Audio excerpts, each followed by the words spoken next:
I think politics are all local. And there's one thing that I know, and you know this, the energy sector is extremely important to people that live in Utah. And it's extremely important to many fathers and husbands and wives and sons and daughters. It's how they make their living. And when you hear that you have a congressman who's out there actually saying, let's go ahead and undercut these men and women who are trying to survive now in an industry that's already under attack from the Biden administration, this seems like the wrong time to do this. I mean, even if you did believe this is actually making it worse for the average person living in Utah. You know, the founding principles of our nation was we were supposed to be self-sufficient.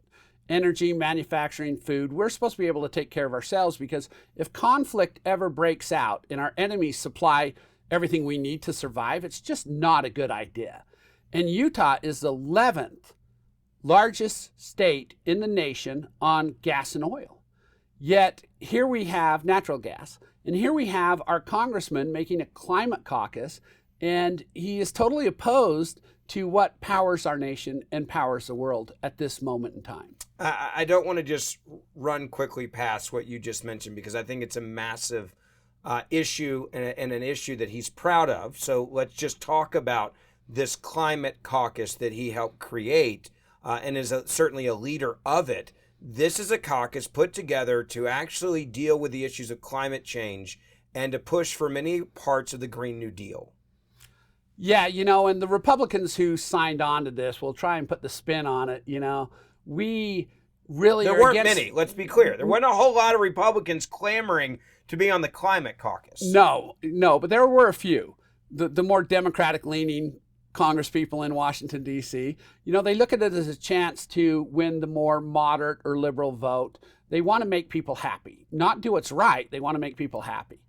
And no matter how you spin it, we're not ready in the world for a lot of the changes AOC and the Democrats in Washington want to force down our throat.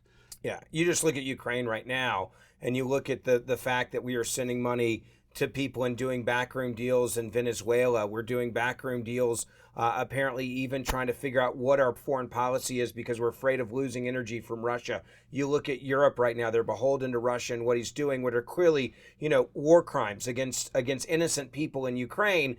And it all goes back to me to look at where we were just a little over a year ago.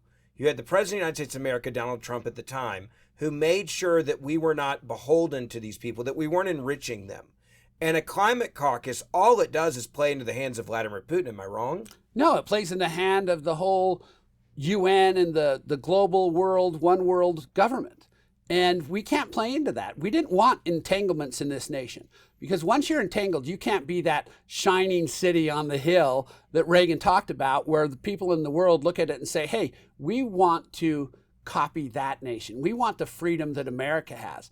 No, we are slaves to the world because our president believes we shouldn't be self-sufficient in anything. And now we have Republicans going along with it.